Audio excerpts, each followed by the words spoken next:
Biology part first chapter number 12 nutrition हम कर रहे हैं। आज हमने करना है डाइजेशन इन प्लेनेरिया। ये प्लेनेरिया की जो है वो एनाटॉमी दिखाई गई है। प्लेनेरिया जो है वो एक फ्री लिविंग फ्लैटवर्म है जो कि फ्रेश वाटर पॉन्ड्स में और स्ट्रीम में प्रेजेंट होता है और इसमें एक सिंगल ओपनिंग होती है, सिंगल गट ओपनिंग जिसे बोलते हैं, दैट इज इट्स माउथ। और ये माउथ जो है वो इसकी बॉडी के वेंट्रल सरफेस पे, ये जो सरफेस है ये इसकी वेंट्रल सरफेस है और ये जो है this is the dorsal surface. अब ये जो है माउथ जो है वो इसकी वेंट्रल सरफेस पे इसके मिडल में यहाँ पे प्रेजेंट होता है। अब माउथ ओपनिंग जो है वो इसकी ट्यूबुलर फेरिंग्स में होती है जो कि मूव टूवर्ड्स इट्स इंटेस्टाइन, यानी कि इसके बाद जो इसका पार्ट स्टार्ट होता है बॉडी का, that is the intestine. Intestine जो है वो इमीडिएटली डिवाइड होती है 3 ब्रांचेस में। एक जो है branch that is the anterior, जो कि ऊपर की तरफ एक ब्रांच होती है और नीचे की तरफ जो है वो 2 ब्रांचेस होती हैं और इस तरह जो है ये 3 ब्रांचेस पे कंसिस्ट करता है। अब इसमें से जो भी मेन ब्रांच है उसमें से बहुत सी छोटी छोटी स्मॉल ब्रांचेस बनती हैं और ये ब्रांचेस जो हैं वो ब्लाइंडली, इसके एंड जो होते हैं वो ब्लाइंड एंड होते हैं, और यानी कि ब्लाइंड एंड ये होते हैं कि वो किसी और के साथ जिनका कनेक्शन नहीं होता। जिस डायग्राम में अगर आप देखें तो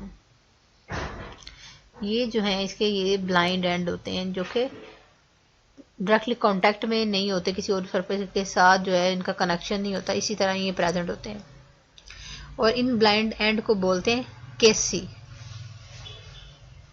अब प्लेनेरिया क्या करता है? प्लेनेरिया इनगल्फ करता है अपने प्रे को बाय अ प्रोट्रूडिंग एवर्सिबल फेयरिंग्स। एवर्सिबल एक ऐसा ऑर्गन होता है जो कि जिसम से बाहर भी निकाल सकते हैं, वापस भी लेके जा सकते हैं। तो ये जो इसका माउथ होता है that is the एवर्सिबल protruding एवर्सिबल fairings होता है, दैट इज इट्स माउथ। और ये माउथ जो है वो push into the gastrovascular cavity के अंदर जो है ये माउथ जो है दोबारा से अपने गैस्ट्रोवेस्कुलर कैविटी के अंदर जो है पुट कर लेता है। अब फूड जो है वो उसके माउथ के जरिए एंटर होती है और जो है वो उसके इंटेस्टाइन में एंटर हो जाती है। उसके बाद जो इसके इंटेस्टाइन के इंटरनल लाइनिंग होती है उसमें इंजाइम्स खारिज होते हैं जो कि डाइजेस्ट करते हैं फूड को। ये इस फूड के स्मॉल पार्टिकल जब डाइजेस्ट होते हैं तो स्मॉलर पार्टिकल में डिवाइड होते हैं और फाइनली जो है वो इसमें बॉडी के अंदर जो स्पेशलाइज सेल्स होते हैं जिसे बोलते हैं फिगोसाइटोटिक सेल्स होते हैं, वो फाइनली फूड पार्टिकल्स को इनगल्फ कर लेते हैं, खा लेते हैं।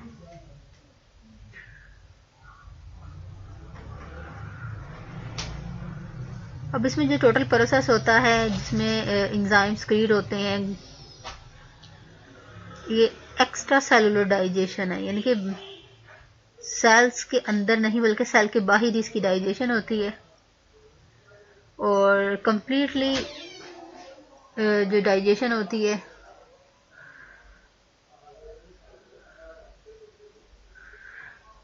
वो इसके इंटेस्टाइन के अंदर ही होती है, यानी कंप्लीट डाइजेशन का प्रोसेस जो है वो इसके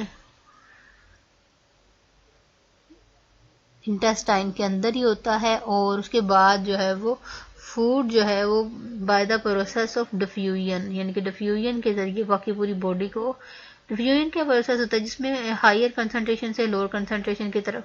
अब हम ये कह सकते हैं कि क्योंकि डाइजेशन जिस जगह पे हो रही है इंटेस्टाइनल पार्ट में हो रही है, अब यहाँ से जो है बॉडी के बाकी पार्ट्स की तरफ जो है वो डिफ्यूजन के थ्रू फूड जो है वो पार्टिकल्स मूव करते हैं। इसके अलावा जो हम ब्रांच इंटेस्टाइन जो है वो भी फैसिलिटेट करती है डिफ्यूजन के प्रोसेस के लिए। और अनडाइजेस्टेड फूड जो है वो इंजेस्ट हो जाती है, यानी कि खारिज हो जाती है बाय द माउथ, क्योंकि एक सिंगल ही ओपनिंग होती है इसमें, तो माउथ के जरिए जो अनडाइजेस्टेड फूड है वो खारिज हो जाती है।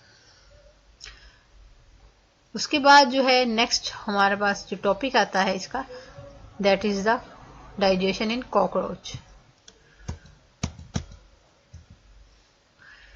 कॉकरोच डाइजेस्टिव सिस्टम दिखाया गया है। डाइजेस्टिव सिस्टम ऑफ कॉकरोच का डाइजेस्टिव सिस्टम जो है वो एफिशिएंट होता है बाकी ऑर्गेनिज्म से, और ये एक ट्यूबुलर टाइप का होता है, यानी कि ट्यूब्यूल्स पे कंसिस्ट करता है। और इसको हम डिवाइड करते हैं फोरगट, मिड गट और हाइंड गट में, यानी कि 3 पार्ट्स में इसको डिवाइड करते हैं, इसके टोटल ट्यूबुलर सिस्टम को। अब फोरगट में देखते हैं कौन कौन से पार्ट आ जाते हैं। दैट इज माउथ, इसका मुंह आ जाता है, फेरिंग्स आ जाता है इसका, और इसके बाद जो है वो क्रोप आ जाता है, दिस इज द क्रोप, और गिजर्ड, यानी कि यहां तक जो है इसका फोरगट का पार्ट आ जाता है। उसके बाद आ जाती है मिड गट। मिड गट एक शॉर्ट और नैरो पार्ट ट्यूब पे कंसिस्ट करता है, जिसे बोलते हैं मेजेंटिरॉन, जो कि यहाँ पे आपको दिखाई है short tube like structure, that is a mesenteron. और इसमें से फिंगर लाइक प्रोजेक्शन जो है वो बाहर दिखाई गई है। ये जो है फिंगर लाइक प्रोजेक्शन जो है फिंगर लाइक होलो ट्यूब्स बनती हैं, जिसे बोलते हैं हिपैटिक केसी। ये ओपनिंग होती हैं, ये गट के एंटीरियर साइड यानी गट के शुरू वाले पार्ट में से ये बाहर निकलती हैं। इस तरह की ट्यूब्स होती हैं जो कि सस्पेंडेड होती हैं इसकी बॉडी के अंदर। और उसके बाद जो इसका थर्ड पार्ट बॉडी का आ जाता है, इसके डाइजेस्टिव सिस्टम का आ जाता है, that is hind gut. Hind gut जो है एक लॉन्ग ट्यूबुलर लॉन्ग और कॉइल ट्यूब पे कंसिस्ट करती है, जिसका टर्मिनल पार्ट जो है वो थिक वॉल पे कंसिस्ट करता है, जिसको हम रेक्टम बोलते हैं। और ये रेक्टम जो है वो बाहर की तरफ खारिज होता है।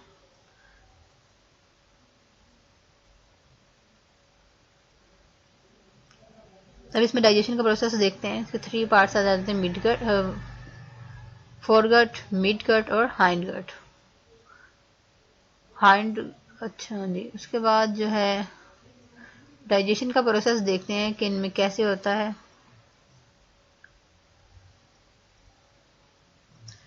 कॉकरोच जो है, अभी इसकी फूड अगर देखें तो ऑल टाइप ऑफ फूड पे डिपेंड करता है, यानी कि जो भी फूड उसे मिल जाती है अब ये फूड को अपनी बॉडी के अंदर कैसे लेके जाता है, बाइट्स माउथ, उस फूड को जो है वो कट करता है, कटिंग करता है उसके स्मॉलर पीसेस में। इसके मुंह के अंदर जो है वो दांतों की तरह के स्ट्रक्चर होते हैं, जिन्हें हम बोलते हैं मैंडिबल्स। मैंडिबल्स के जरिए ये इस फूड को छोटे छोटे पार्टिकल में डिवाइड करता है, और इसमें मुंह में ही सलेवरी ग्लैंड होते हैं, जिस तरह सलाइवा जो हमारे मुंह में जिस तरह होते हैं, एंजाइम्स होते हैं, इसके जो है वो सलाइवा होता है इसकी माउथ कैविटी के अंदर। जो डाइजेस्टिव एंजाइम होते हैं सलाइवा के, वो क्या करते हैं, हाइड्रोलाइज कर देते हैं। हाइड्रोलाइज का मतलब है तोड़ फोड़ कर देते हैं फूड के अंदर, यानी कि जो भी फूड स्टार्ची फूड है तो फूड के पार्टिकल्स की हाइड्रोलाइज कर देते हैं उसको, और इस तरह इसको पार्शियली जब तोड़ फोड़ देते हैं, इसमें एंजाइम शामिल हो जाते हैं, तो फूड को हम कहते हैं कि फूड जो है वो पार्शियली डाइजेस्ट हो गई, यानी कि थोड़ी बहुत उसमें डाइजेशन का प्रोसेस जो है वो शुरू हो गया। अब फूड, डाइजेस्टेड फूड जो है वो उसके बाद जो एंटर हो जाती है क्रॉप के अंदर। क्रॉप के अंदर फूड जो है वो थोड़ी देर के लिए स्टोर होती है। फूड जो है उसके बाद क्रॉप के अंदर से थोड़े थोड़े पार्ट्स की फॉर्म में, चंक्स की फॉर्म में रिलीज होती है गीजट के अंदर, और गीजट से मिड गट में आ जाती है। इसमें भी एंजाइमेटिक सिक्रीशंस होती हैं, और उसके बाद फूड जो है वो हिपैटिक केसी और मिड गट से फूड की यहाँ पे जो है हम कहते हैं यहाँ पे कंप्लीटली डाइजेशन हो जाती है। गीजट से और हिपैटिक एसिड में कंप्लीटली फूड की डाइजेशन हो जाती है, और इनडाइजेस्टेड फूड जो है वो टेम्परेरी जो है वो स्टोर होती है रेक्टम के अंदर।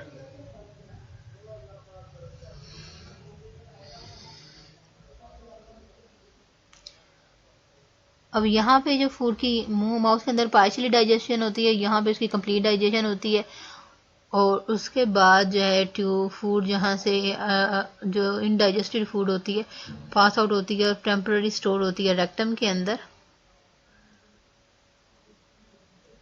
और उसके बाद फीटल मैटर जो है वो इजेस्ट यानी कि खारिज हो जाता है एनएस के through. Last point that is NS rectum में स्टोर होती है और एनएस के थ्रू जो है वो जिस्म से खारिज हो जाती है। अब इसमें हम कहते हैं बाकी ऑर्गेनिज्म से एफिशिएंट है क्योंकि इसमें कॉकरोच के अंदर ट्यूबुलर सिस्टम है और इसमें माउथ होता है इंजेक्शन के लिए, फूड को अंदर लेके जाने के लिए, फिर उसको डाइजेशन करने के लिए जो है इसके कंपार्टमेंट्स बने हुए हैं और इसकी बॉडी जो है वो एक सैक लाइक जो डाइजेस्टिव सिस्टम होता है उससे एफिशिएंट है। सैक लाइक सिस्टम में एक ही जो है कैविटी होती है उसके अंदर सारा काम हो रहा है, लेकिन इसमें जो है वो कंपार्टमेंट्स बने हुए एक ट्यूबुलर सिस्टम है जो कि एफिशिएंटली फूड को डाइजेस्ट कर देता है।